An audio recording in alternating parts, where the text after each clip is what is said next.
Gemini film. அதில் வந்து இந்த நெஞ்சு துடிக்குது ஜெமினி ஜெமினி சாங் வந்து ஓப்போட சாங் அப்போது நல்ல ட்ரெண்டு இப்போ வரைக்குமே. அதில் ஒரு மியூசிக் ஒன்று வரும், அன்றைக்கி நான் வோக்கலில் செஞ்சு காமிச்சிருந்தேன் அந்த மியூசிக்கு ஹம்மிங் சவுண்டில். ஸோ இப்போ ஃப்ளூட்டில் அதை செஞ்சிருந்தால் எப்படி இருக்கும்ன்ற ஒரு சின்ன இமேஜினேஷன். ஃபஸ்ட்டு நான் சொன்ன மாரி இந்த ஹோலில் ப்ளே பண்ணி ஃபஸ்ட்டு செகண்ட் தேர்ட் மூணுத்தில் ஃபிங்கர், ஃபஸ்ட்டு ஃபிங்கரில் ஒரு வேரியேஷன் சவுண்ட், செகண்டில் ஒரு வேரியேஷன், தேர்டில் ஒரு வேரியேஷன் கேட்கும். ஸோ 7 ஃபிங்கர்ஸ், தம் ஃபிங்கர் ரெண்டும் இப்படி கீழே இங்கே இருக்கணும். ஸோ இதை நான் ப்ளே பண்ணுறேன்.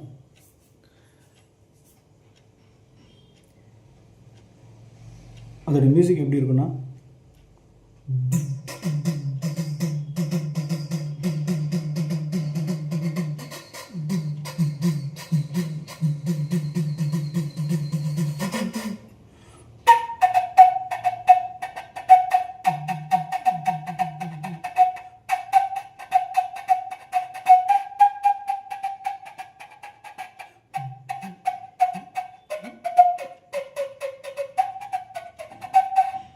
தேர்ட்